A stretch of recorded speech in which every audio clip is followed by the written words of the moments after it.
Dar um bom dia para ele. Bom dia, Rodrigo Tacla Duran. Muito bem-vindo aqui à TV Bom dia, 247. tudo bom? Muito obrigado aí por atender ao convite do Joaquim de Carvalho. A gente esperava que hoje fosse o seu depoimento, né, na comissão lá da Câmara dos Deputados, mas acho que não deu tempo de organizar a vinda. Passo a bola aqui para o Joaquim, te agradeço mais uma vez, vou estar aqui te escutando. Valeu, obrigado, Rodrigo. Valeu, Imagina, Joaquim. um abraço. Valeu, Léo. Bom dia. O Rodrigo Tacla Duran, muito obrigado, viu, por estar aqui conosco. Você está falando diretamente de Madrid, na Espanha, e a comunidade muito ansiosa para ouvi-lo, porque você hoje tinha um depoimento, né, marcado na Câmara dos Deputados, é isso mesmo, né? E aí a pergunta é se esse depoimento vai ocorrer. Não, Joaquim, na realidade, bom dia a todos. Eu não pude comparecer hoje na Câmara dos Deputados porque, mais uma vez, o Sérgio Moro consegue ainda se beneficiar das suas parciais e viciadas decisões que ele tomou nos meus casos enquanto ele era juiz. Ele fez com que eu fosse processado pelos mesmos fatos, mais de uma vez, buscando que eu fosse condenado no Brasil e na Espanha pelos mesmos fatos. E por conta dessa manobra, para me perseguir, ainda faltam tramitar algumas questões burocráticas relativas às cooperações internacionais com a Espanha, entre essas, inclusive, a autorização para emissão de passaporte. E na realidade, essas medidas estavam até um pouco adiantadas e foram atrasadas por conta de quando a doutora Gabriela Arraes assumiu a vara, ela mandou que suspendesse essas cooperações. E isso acabou inviabilizando. Essa é a razão que eu não pude comparecer pessoalmente hoje no Congresso Nacional. Entretanto, o ministro Toffoli, na semana passada, com muita sabedoria, ele determinou que o governo brasileiro adote todas as medidas necessárias junto ao governo espanhol para resolver todas essas pendências burocráticas. Então, eu espero que, em breve, eu possa emitir o passaporte, enfim, e comparecer. Rodrigo, você tem uma perspectiva de quando você acha que esse depoimento poderá ser realizado? Depende dessas providências dessas burocráticas, porque, na realidade, uma vez isso daí feito, realizado, eu imediatamente vou. Está em trâmite, Joaquim, pela própria decisão, a decisão de quinta-feira, e eu acredito que isso deve ser implementado rapidamente. Tá certo.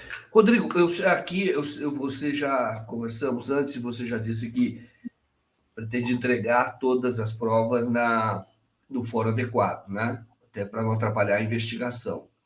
Mas eu pergunto aqui, você tem provas e o que você pode adiantar de tudo aquilo que nós já temos conhecimento, que você já revelou em entrevista, inclusive a mim, e também o Jamil Chat do UOL, e também já revelou no juízo lá de Curitiba, para o Eduardo Apio. Então, o que você poderia adiantar para nós, sem, naturalmente, atrapalhar a investigação? Bom, em relação às provas, em primeiro lugar, eu já encaminhei à Polícia Federal algumas delas, já havia encaminhado também no passado a própria CPMI, isso não foi aproveitado por razões aí corporativas, né, do Ministério Público, e outras dependem que eu esteja no Brasil para entregar, até mesmo para demonstrar a extensão delas, por exemplo, entre as fraudes, inclusive, que foram cometidas no sistema do Minobank, que produziu uma série de extratos bancários forjados, e que isso realmente eu necessito estar presente no Brasil para poder demonstrar a verossimilhança dessas provas com os fatos criminosos que as envolvem. E algumas, as que foram possíveis, inclusive, para dar o início à própria investigação, eu encaminhei já, senão não havia sido aberto, correto? E assim que puder, eu não posso me aprofundar muito, porque, na realidade, essas investigações estão em curso já. Perfeito. Rodrigo, o que... Porque me chama a atenção, só um parênteses, Joaquim, que eu acompanhando um pouco antes de entrar na live, que eu não sigo o Deltan Dallagnol, porque mesmo que eu quisesse, ele me bloqueou nas redes, né? Mas eu fiquei sabendo agora, aí, há minutos atrás, que ele pegou o passaporte e viajou para Chicago. É bom lembrar que ele está sendo investigado, né? Ele diz que eu fugi porque ele já estava me investigando. Não havia nada aberto contra mim. Mas contra ele é público e notório que ele está sendo investigado numa petição dentro do Supremo Tribunal Federal. E ele pegou o passaporte, anunciou e viajou. Só ver quem é o fugitivo. O Deltan Dallagnol, você, Rodrigo, aproveitar que você tocou nesse assunto, eu li um primeiro capítulo do livro e você fala de um encontro, um livro que você ainda vai lançar, que é o Testemunho, e você conta que teve uma reunião com os procuradores e depois você recebeu uma mensagem do compadre, sócio da Rosângela Moro, do Sérgio Moro, né? Eu sei que essa história já é conhecida, mas você poderia relembrar essa história e qual foi o seu contato com o Deltan Dallagnol? Porque naquelas mensagens o Zuccolotto disse que precisava conversar com o TD para acertar tudo aquilo que ele estava tentando acordar com você. E que revela, na verdade, um crime de extorsão. E eles conversaram sobre o assunto. Vocês vão saber como eles conversaram. No momento apropriado. Você tem como demonstrar que o Zuccolotto conversou com o Deltan? Ele conversou para o Deltan enviar para mim. Né? Era isso que estava nas mensagens. E isso aconteceu. Que interessante. E você vai ter como demonstrar isso, Rodrigo? Sim. Tem como demonstrar. Sim. Que ótimo. E você... Eu agora estou... A decisão de quinta-feira é muito recente, ainda estou ainda estudando, conversando, e tem alguns desdobramentos sobre ela que têm que ser implementados, até mesmo para viabilizar a abertura de determinados documentos. Eu, essa semana, vou trabalhar nisso e espero, independente de poder, antes de poder comparecer pessoalmente, essa questão burocrática que a gente conversou há pouco, espero poder adiantar já uma série de coisas. Nossa, que interessante. Que interessante, porque eu me lembro, quando eu estive em Madrid, você falou da época, ia depois na CPI, da JBS, você disse a mesma coisa, falou, okay, eu não vou antecipar aquilo que eu vou entregar na CPI, mas eu vou entregar, pode aguardar. E entregou, de fato, que eram todas as mensagens que havia, qual do e-mail. A própria decisão do ministro Toffoli, semana passada, você acompanhou, na realidade, em 2017, quando eu fui à CPMI, a primeira perícia demonstrando que o sistema da Odebrecht havia sido manipulado, eu apresentei na CPMI. Isso foi em 2017, passaram-se quase 6 anos, né, para que, no caso da decisão, ser estendida para mim. Para mim é gratificante porque é uma demonstração de que o que eu disse lá atrás, 5 anos antes, pouco mais, é a realidade dos fatos, é a verdade. Hoje o Supremo já havia reconhecido para outras pessoas a manipulação das provas, para outros réus, né? Chegaram a ser réus, que é um absurdo, porém aconteceu. E agora, para mim, no meu caso, de reconhecer a nulidade dessas provas. Só que eu fui, na realidade, há 5 anos atrás, o primeiro a dizer, até porque eu conhecia a manipulação. De quando é que você percebeu que era uma arapuca e que, na verdade, eles estavam querendo dinheiro? E aí eu aproveito para perguntar como é que você viu agora essas mensagens em que o Orlando Martello fala de um depoimento, sugere a leitura de depoimento para quem quer ferrar o Tacla Duran? Bom, primeiro, o procurador da República não tem que ferrar ninguém, ele tem que cumprir a lei. Inclusive, ele é fiscal da lei, não é? Ele não está aí para ferrar ninguém. Essa mensagem ela é de 2016. junho de 16, se não me engano, pelo que eu vi nas notícias. Então, assim, em junho de 2016, eu não havia feito, não tinha dado entrevista, não tinha falado de ninguém, de Zuccolotto, de nada que havia acontecido.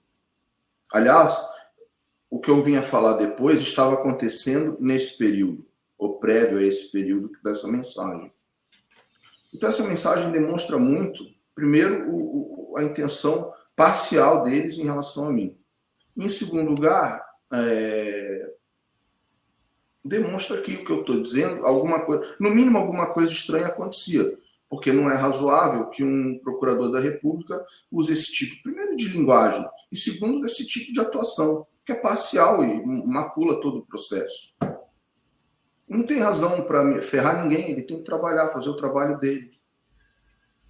Na realidade, aqui essa mensagem demonstra que não era só o Orlando Martello, não é? Não era só o Orlando Martello, havia um complô. Mas naquele momento ali, especificamente em junho, o fato de ser o Martello, doutor Orlando Martello, me explica muita coisa do que estava acontecendo que eu não conhecia. Porque no momento apropriado eu vou explicar. Você... O senhor Orlando Martello. O senhor Orlando Martello. Orlando Martello, exato. E o Orlando Martello... Eu vou explicar, não vai ser hoje, porque isso eu não posso ainda revelar aqui, mas eu vou explicar por que a raiva do senhor Orlando Martello. Você pode adiantar algo a respeito disso, não? Se você puder estudar os parentescos dele, você vai entender. Bom, eu vou dizer uma coisa para você não precisa confirmar, mas eu posso dizer isso às pessoas. O Rodrigo já deu entrevista em que ele falou que transferiu e mostra uma transferência bancária de $612 mil para o escritório do Marlos Armes. O Marlos Armes, ele tem um parentesco com o Orlando Martello, não tem? Eu não sei exatamente qual é. Mas tem uma relação ali, não tem? Eu sei que se você não quiser adiantar, mas existe uma relação, porque é isso, né? Sim, se é verdade ou não, existe. Pelo menos falavam que existia. Certo. O que existia, o que eu pergunto é o seguinte: a primeira vez que eu te entrevistei, que eu conversei com você lá em Madrid, você falou, você ainda estava reticente e disse, olha, investiga o Marlos Armes, entendeu? Ali você vai encontrar muita coisa. E aí depois você disse que mostrou a transferência bancária e disse, olha, mostrou isso para o Jamil Chad, mostrou a transferência bancária e disse, olha, eu paguei para não ser preso. E antes disso, o Zuccolotto tem a troca de mensagens com o Zuccolotto, em que o Zuccolotto pede $5 milhões. Mas são momentos diferentes. Um foi antes e o outro foi depois. O caso do Marlon foi depois. Exatamente. Foram momentos diferentes. Não existe uma ligação direta entre uma coisa e outra. Não tem essa ligação, porque cronologicamente tem. Você tem, eu vi pelo livro. Né? Eu digo entre. Eu não procurei o Marlos por causa do Zuccolotto. É isso que eu quero dizer. São situações diferentes. O Zuccolotto diz que ele foi contratado por você como advogado. Ele fala, isso é verdadeiro? Falou, olha, ele me contratou como advogado e pagou honorários. Ele foi correspondente do meu escritório em Curitiba. E isso o Zuccolotto. Correto. Agora, exato. E o Marlos? Não, o Marlos nunca foi meu correspondente, nada. Ele foi contratado especificamente nessa questão aí da Lava Jato, porque eu já vinha enfrentando um problema de perseguição e por conta das tratativas que não deram certo, não aceitaram uma série de situações postas até pelos Estados Unidos na ocasião, pela empresa, enfim. Eles queriam me ferrar, tá aí, tá claro. E o Marlos foi uma pessoa que foi interposta para tentar amenizar esse anseio que eles tinham de me prejudicar. Que depois, até certo ponto, eu acho que, pelas mensagens que eu andei vendo recentemente na própria spoofing, não é?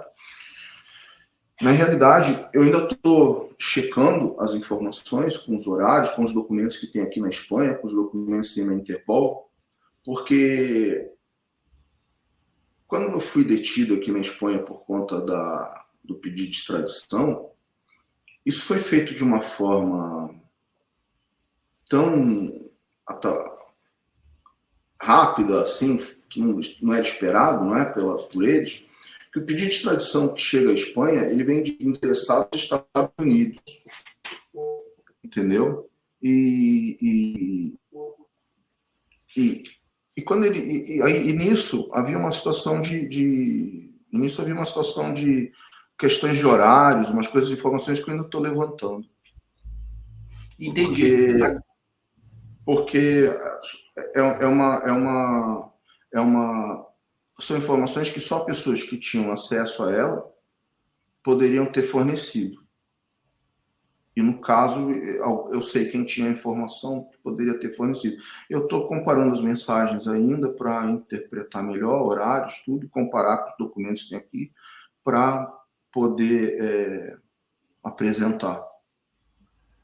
Certo. E existe, só para a gente fechar esse quadro no que você puder falar, existe uma relação entre a tentativa de extorsão, ou extorsão mesmo, do Zucoloto com a contratação ou o pagamento ao Marlos Arnes? Não, não, eram coisas independentes. Quem me apresentou o Marlos foi e indicou o Marlos, etc., foi uma pessoa que já vinha trabalhando com ele e não tem relação com o Zucoloto, se é isso que você está em dúvida. Sim, porque tem a mensagem com o Zucoloto e depois tem o pagamento. E esse pagamento ele tem alguma... não tem nenhuma relação com a exigência do dinheiro, no caso, a extorsão. Não, tem relação. A parte do... Era uma situação, a mesma situação, vamos dizer, de beneficiar um acordo, de se chegar a um acordo, ou de diminuir essa perseguição que eles queriam me ferrar. Ou seja, vamos falar o português claro, para não me ferrar, tinham que ir fazer um acordo. Senão iam me ferrar. E para não me ferrar, tinha que fazer um acordo. Para fazer o acordo, no primeiro momento tinha que pagar um valor, foi esse o valor que você comentou aí, do Zucoloto, isso foi proposto, e para aliviar, de fato houve lá a situação de conversa entre eles. Isso eu já vi, já tenho como comprovar. E depois, entretanto, eles continuaram, não estavam satisfeitos, e continuaram me perseguindo, como você viu aí na própria mensagem, e então, naquele momento, eu procurei o Marlos, por indicação de outra pessoa, para tentar abrir um novo caminho. Para quê? Para que parassem de tentar me prejudicar. Entendi. Era tal panela de Curitiba que você tinha que recorrer, é isso, né? Sim, estava cheio de advogado especialista lá, não é? De delação. Mas o especialista mesmo, a gente sabe quem é, que é o Figueiredo. Entendi. Mas você não procurou o Figueiredo, procurou o Marlos, nesse caso, por indicação das pessoas que estavam dentro da investigação, é isso? Sim, o Marlos porque uma pessoa que eu conhecia me deu certas referências e aí foi por isso. Não, o Figueiredo eu também não conhecia. E eu mesmo que conhecesse, não iria procurar por conta de quando eu trabalhei ainda na defesa nos preparatórios da defesa da empresa, eu sabia que ele estava por trás das delações que estavam dando origem à operação. Assim, isso daí é público e notório. Ele inicia como advogado do Alberto Youssef e depois ele se torna advogado de uma série do Augusto Mendonça, dos primeiros delatores, o Pedro Barusco, o Júlio Camargo, daí a primeira empresa, que é a UTC, ele vem e assume. E, na realidade, os fatos todos aí são delações cruzadas, né? E todas aí, muitas aí vêm na UTC e chega ao ponto aí de ter uma série delas arquivadas, que é, no caso, a que tinha contra mim, de dizer que a pessoa ia na garagem, recebeu, entregar dinheiro, sem nenhuma prova, sem nenhuma testemunha, sem nenhuma câmera gravando, sem nenhum registro da empresa de que entrou ou saiu, sem nenhuma investigação de que, por exemplo, a Herb, a estação radiobase do celular, demonstrasse a presença do meu celular ou de outras pessoas que foram acusadas naquele recinto. Então, é uma série de acordos intrincados, um corroborando o outro, mas que no final, quando se trata de entrega em dinheiro, essas coisas de espécie, vai nessas versões que não se confirmam de forma alguma. E o advogado por trás dessas delações é o Figueiredo. Está no trabalho dele. Eu não vejo nada, não vejo nenhum problema. Ele fazer delação, quem tem que julgar isso é o judiciário. Aqui, inclusive, a única questão é que existe uma denúncia contra ele no Rio de Janeiro, tá certo? Sobre a questão de taxa de proteção. Nessa denúncia, ele tem depoimentos em que ele admite que recebeu o dinheiro vindo do Vu Yusheng no seu escritório em Curitiba. Isso não foi investigado. E foi isso que eu coloquei na audiência do doutorado. Isso tem que ser investigado. Exatamente. Então, só para a gente contextualizar aqui... Investigado com todo o direito de defesa que lhe cabe. Eu não estou acusando ele, eu estou só um fato. Existe lá na denúncia um pagamento, 3 pagamentos, que ele fez a uma empresa do VU.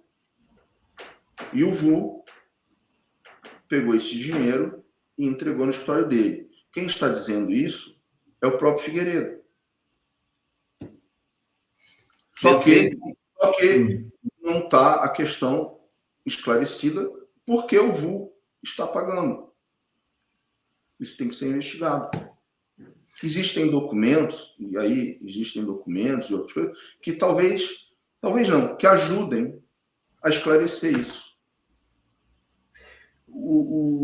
Existe, por exemplo... A taxa de proteção. Que, aliás, a taxa de proteção, ela persiste. Né? Não, talvez não por dinheiro, não creio, mas por laços de amizade dentro do próprio Ministério Público. Existem comadres e compadres que ainda protegem essas pessoas que fizeram isso no sistema penal brasileiro. Então, e as comadres e compadres que ainda se autoprotegem dentro do Ministério Público sabem de quem eu estou falando. Rodrigo, tem a questão da taxa de proteção, porque, na verdade, você tem uma declaração, depoimentos, e depois houve recuos dos doleiros. O VU, ele operava, ele era um doleiro, que eles pagavam $50 mil por mês para poder não serem incomodados lá na vara do Moro. É isso o que diz respeito a essa taxa de proteção.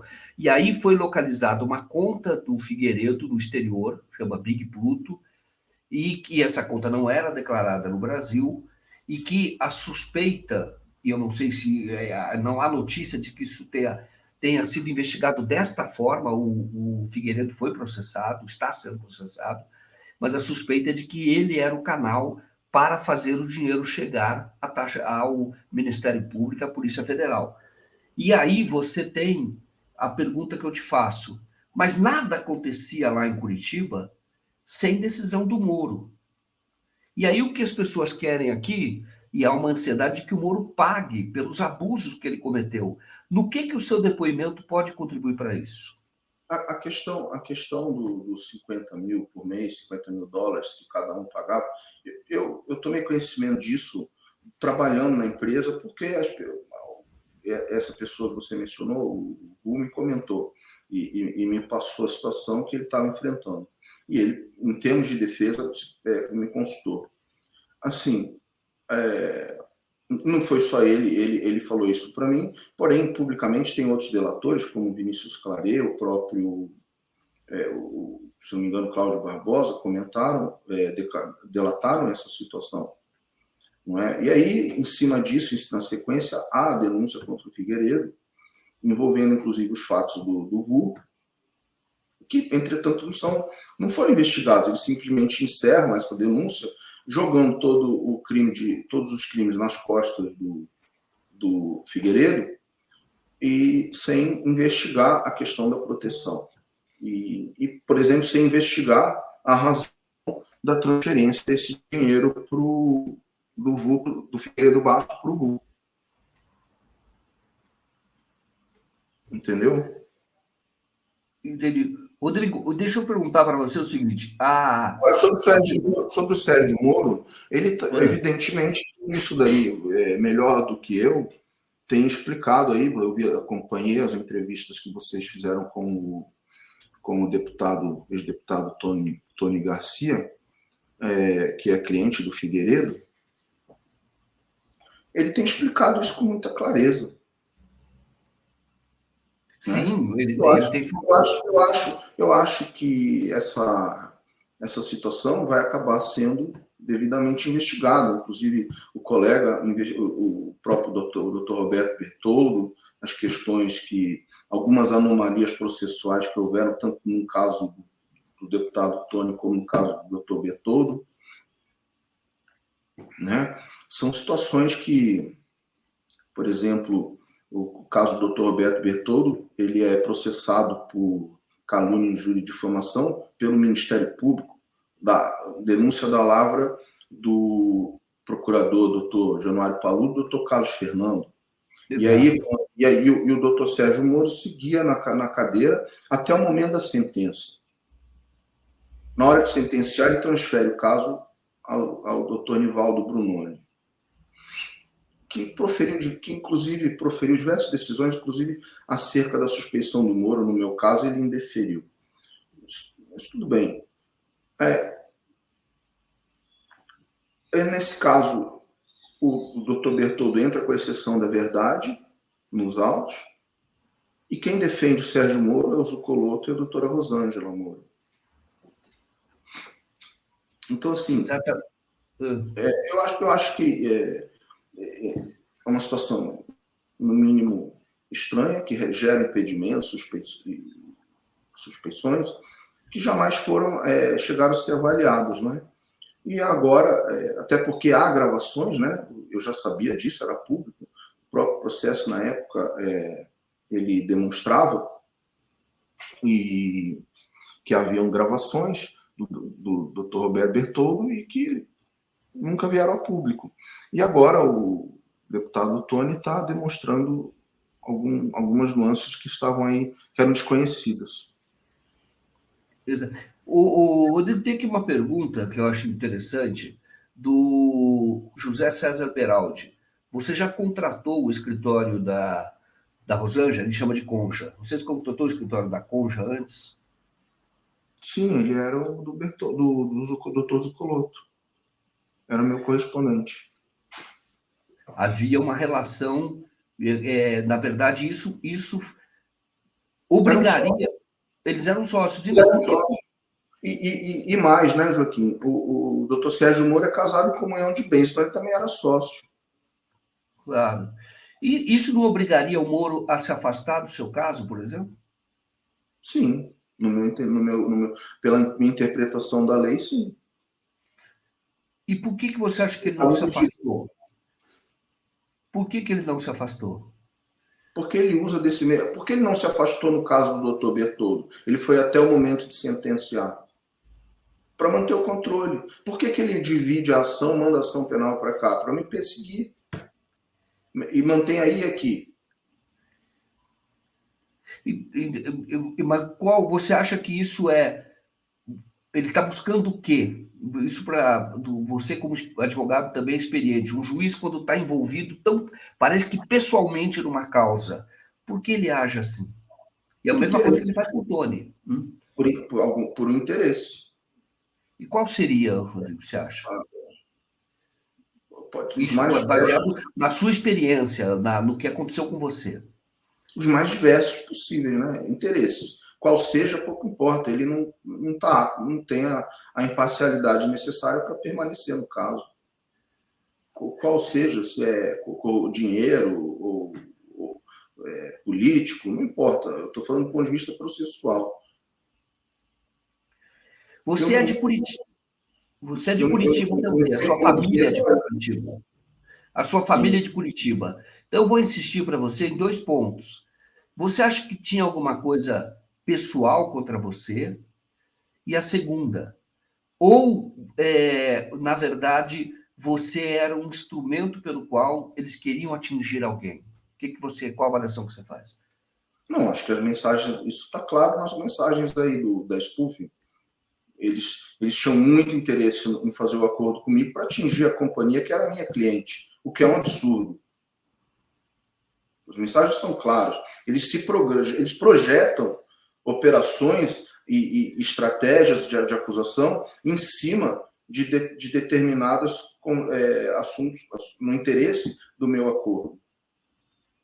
Quando, ao mesmo tempo, havia uma pessoa de confiança deles, levando e trazendo as informações, inclusive a minha revelia, e negociando um valor.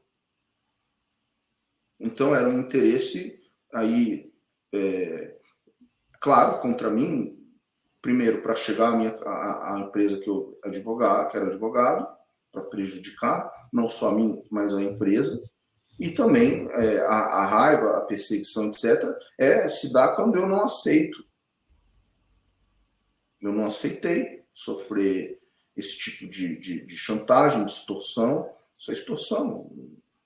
Você faz, você vai preso. Não. Não é assim. Houveram conversas. Isso, Joaquim, houve conversa telefônica comigo. Deltan Dallagnol falou comigo por telefone. O doutor Robertson Possobon estava na chamada. Eu morava fora do Brasil. Eu falava por telefone.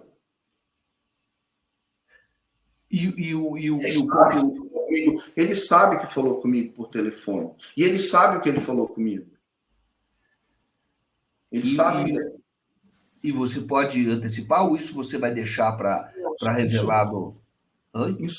Isso vai no momento. Isso tem que ser feito da maneira correta. Eles precisam ser investigados. Se eles não têm nada, não têm nenhuma culpa, ótimo. Eu estou errado? Tá bom. Eu estou errado, o Tony está errado, tudo bem. Todo mundo está errado. Mas eles estão sendo investigados. Os fatos aconteceram. E tem que ser investigado.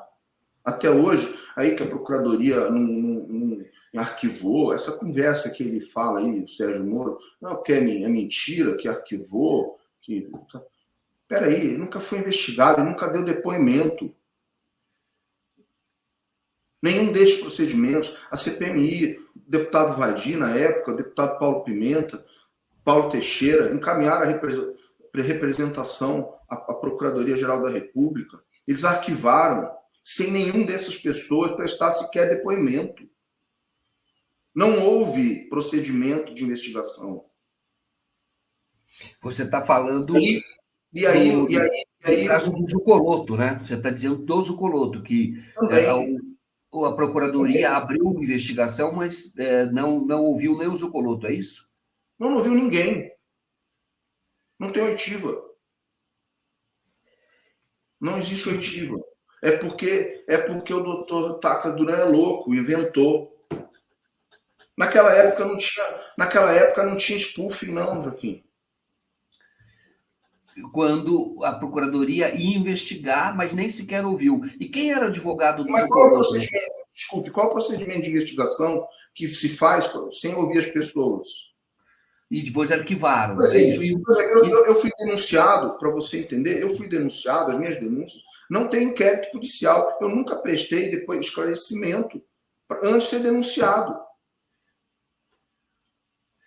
Perfeito. Ô, Rodrigo, agora, quando é o Sérgio Moro, quando é o Januário Paludo, aí tem compadre e comadre para dizer que é mentira, que não precisa nem de ouvir. Sim, né? Não te ouviram, é isso? Em nenhum momento você foi ouvido para falar das suas denúncias. Não, nunca foi. Você já ouviu falar que o Sérgio Moro deu depoimento sobre isso? Eu nunca ouvi. Nem o Zucoloto. Os arquivamentos que eu tive conhecimento, não há oitiva deles. Pelo menos não mencionam. Eu não tenho conhecimento. Agora, eu tenho uma coisa interessante que é a seguinte: quando houve uma iniciativa da Procuradoria, lá da República, de ouvir o Zucoloto, investigar a sua denúncia, quem era o advogado do Zucoloto? O Zucoloto foi representado por um advogado, embora ele fosse advogado. Você sabe quem era o advogado dele? Na PGR? É. Não, agora em 2020 você se refere, não na denúncia do deputado Vadir, deputado Paulo Pimenta. Não, 2020. Não, 2020 foi ele contratou, se não me falha a memória, o advogado da Petrobras, o doutor René Aldotti. Exatamente, isso foi público, inclusive eles admitem. Não, eu pedi a suspeição dele como acusador, como assistente da acusação, numa das minhas denúncias aí em Curitiba, justamente por conta dessa relação. Ou seja, ele defende, ele tem interesse direto no desfecho. Claro, porque o René Aldotti recebeu da Petrobras já pelo menos 15 milhões de reais. Ele já faleceu, o escritório dele. Sim, foi um grande advogado, um grande escritório. Não estou questionando aqui a questão dele. No meu caso, especificamente, é o seguinte: ele defendeu o Dr. Carlos Zucoloto na PGR, nessa questão que você está colocando. E depois ele vem e pede para se habilitar como assistente de acusação contra mim pela Petrobras. E aí a questão, ao mesmo tempo, o Zucoloto pede habilitação como terceiro interessado nos autos, o Sérgio Moro. Tá certo? Então, assim, inclusive isso para a gente finalizar, porque eu te falei, acho que tem aí um horário, é o seguinte: o Sérgio Moro, ele é tão esdrúxula a situação processual que ele criou, que realmente é interessante para o estudo do direito. Ele consegue ser, nas minhas ações penais, ele consegue figurar como parte, como juiz, ele recebe as denúncias, depois ele aparece ele junta a procuração no processo, como terceiro interessado, parte do processo, e ele pede, né? E quando ele entra como terceiro interessado, ele na realidade é um assistente de acusação, porque ele pede impulso processual nas medidas requeridas pelo Ministério Público. Então, assim, eu nunca não conheço, pode ser que tenha, mas eu nunca ouvi falar de um processo em que o juiz que recebeu a denúncia depois vem e entra como terceiro interessado. Rodrigo, deixa eu perguntar uma coisa para você. Para você entender, nesse processo ele só não foi réu. Isso. O resto ele foi tudo que poderia ser no mesmo processo. Rodrigo, deixa eu dar uma coisa para você. Você, entrevistando, eu vejo que a percepção das pessoas, você quer mostrar o que você tem no fórum apropriado. Agora, algumas coisas você já conseguiu. Por exemplo, a suspeição do Moro. Você foi o primeiro a conseguir a suspeição do Moro na Interpol. Qual foi o fundamento? O fundamento foi clássico, de ele se manifestar publicamente contra mim, demonstrando que é pré-julgamento. Coisa que nenhum tribunal do mundo admite. Pois é, mas é aí que eu pergunto, que você pode responder. Por que havia esse ânimo contra você? Por que queriam, de qualquer jeito, ir atrás de você? O que na sua avaliação, o que está por trás disso? Por que eles tinham você como alvo? E as mensagens deixam isso muito claro. Porque você não quis pagar? Seria por isso, não? Sim, eu não quis pagar, não quis fazer o acordo e não quis entregar minha cliente.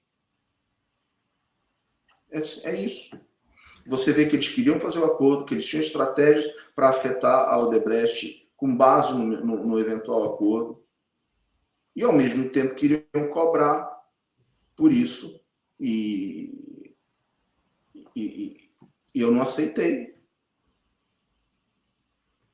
Então, esta é a razão pela qual perseguiram você. Aí às vezes, eu lia assim, certos procuradores dizendo que não, porque ele veio negociar, então ele já é criminoso. Espera aí, ninguém foi. Não é assim. Não é assim. Primeiro eu fui chamado para ir. E entrou nessa conversa. E mesmo que eu houvesse procurado, está aí o ANPP, que é obrigatório oferecer. Então, isso não significa que a pessoa, por falar, é criminoso.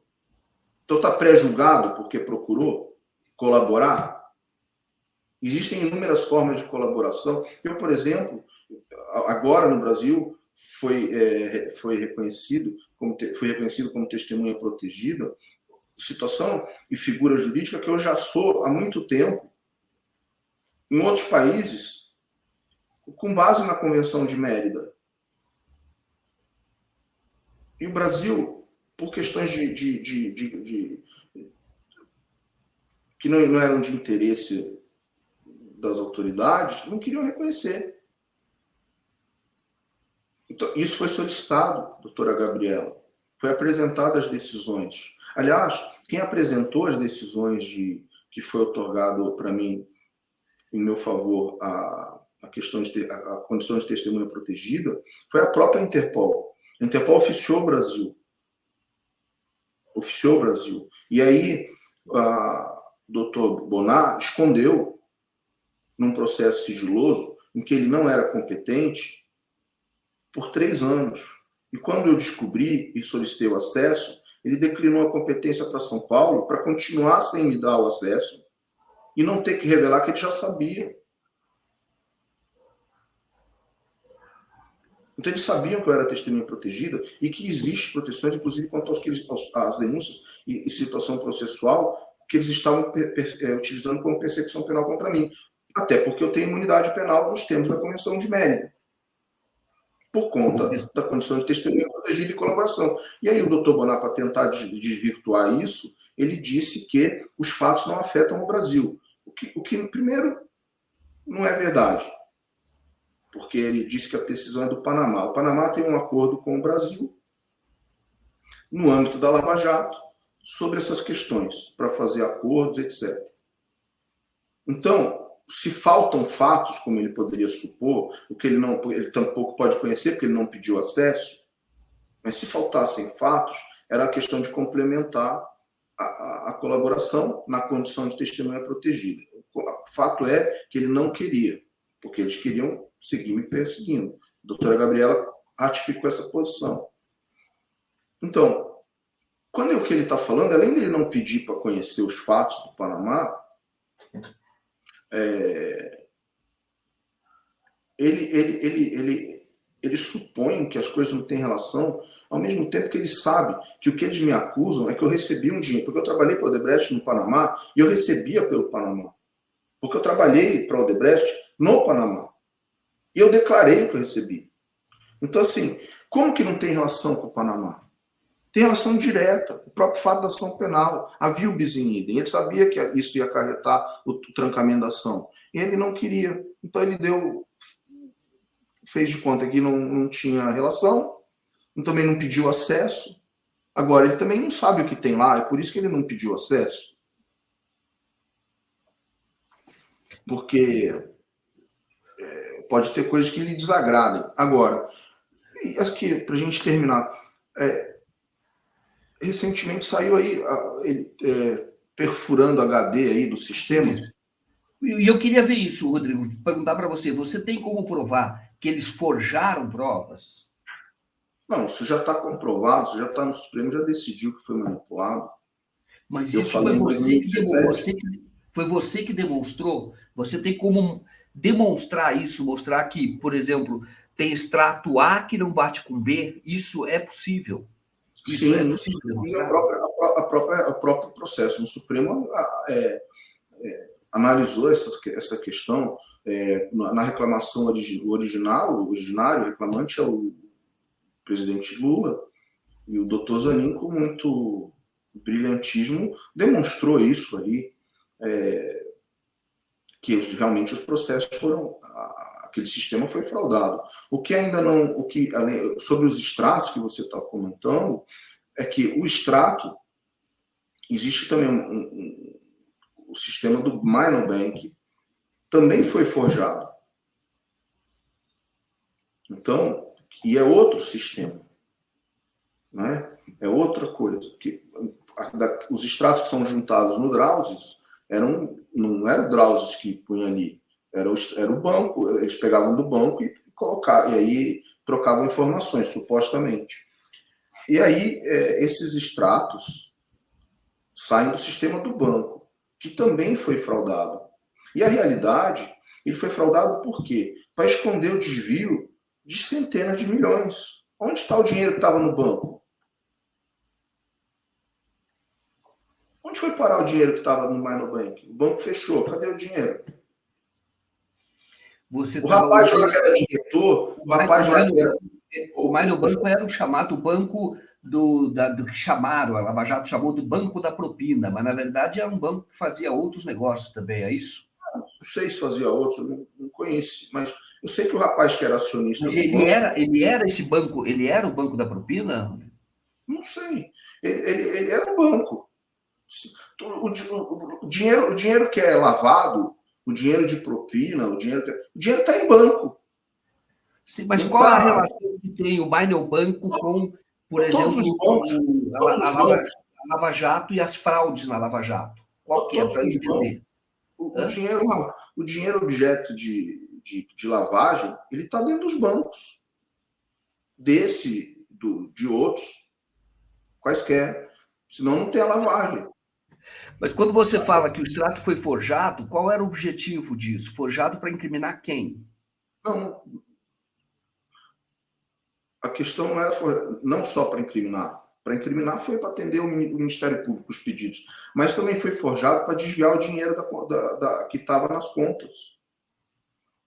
Porque foi feito de uma fraude para não se identificar para onde o dinheiro foi.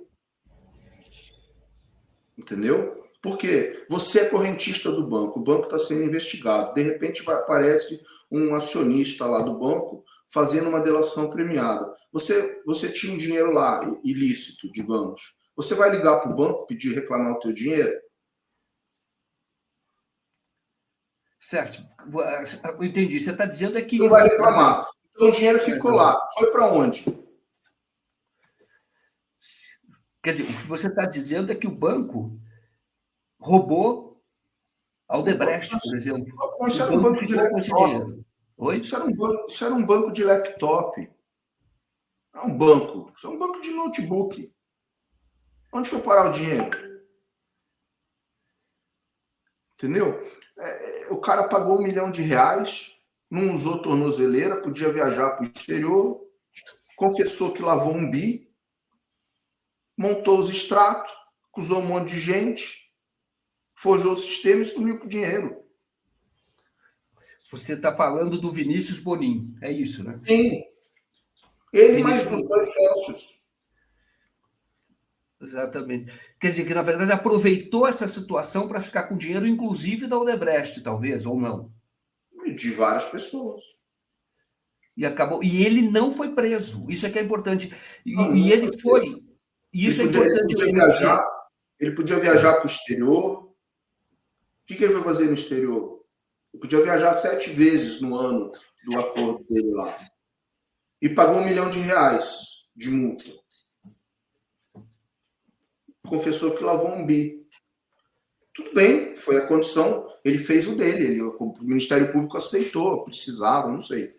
Porque as razões do interesse público em R$1 milhão essa situação para 1 bi. Ok. Mas cadê o dinheiro do banco? Onde foi parar o dinheiro do banco? Das pessoas que tinham conta no banco? Isso não foi explicado. Rodrigo, o que você está trazendo aqui é uma novidade, é muito sério. Porque é o seguinte, eu posso dizer, ou pode-se concluir que esta pessoa que ficou com o dinheiro seria um daqueles que estavam sendo acusados pelo Ministério Público. Pagou só 1 milhão, que é Vinícius Bonin. Pagou só 1 milhão. Essa pessoa ela de alguma maneira foi poupada, ela nem chegou a ser presa, ela foi poupada pela Lava Jato e pelo juiz Sérgio Moro. Isso é uma pergunta que eu faço com base no que você acabou de falar, que é o que eu acho que é muito sério. Sim, e aí o Fausto Macedo, que tinha, agora descobrindo que tinha uma sala lá na Polícia Federal, vaza o depoimento do Vinícius Borin no dia que eu tinha reunião com as autoridades estrangeiras.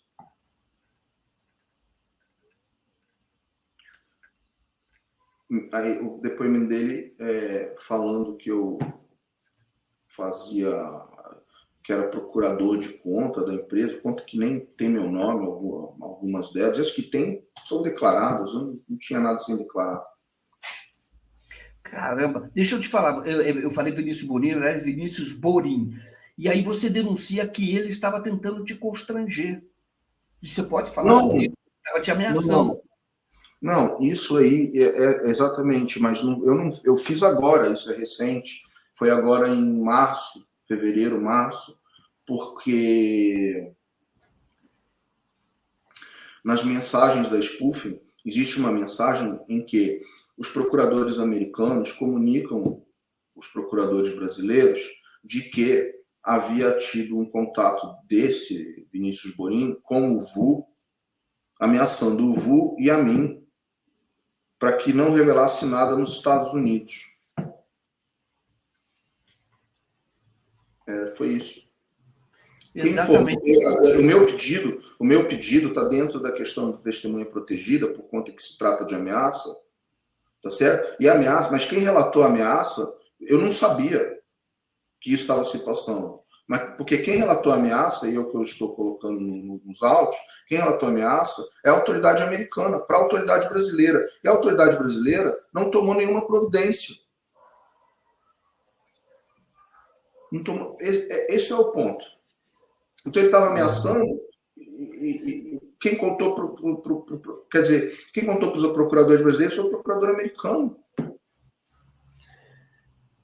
Tá certo. Bom, Rodrigo, eu até tenho, eu sei a sua condição de testemunha, da sua disposição de falar. Você fez uma revelação agora que eu acho extremamente importante, que já tinha que ser investigado. Onde foi parar o dinheiro do Minor Bank? É bastante dinheiro. É muito dinheiro, e veja bem, foi poupado pela Lava Jato. Como ele disse, tinha movimentação de 1 bilhão e pagou 1 milhão, que para ele era muito pouco, e podia viajar para o exterior sempre que queria, e ainda ameaçou o Rodrigo, porque sabe dessas coisas. Não, ele confessou que lavou $1 bilhão e pagou R$1 milhão. E ainda podia, agora, o sujeito admite que lavou $1 bilhão no exterior. E o Ministério Público recebe R$1 milhão e deixa ele viajar 7 vezes para o exterior. O dinheiro no exterior, como dinheiro no exterior, quem homologou foi o Dr. Sérgio Moro.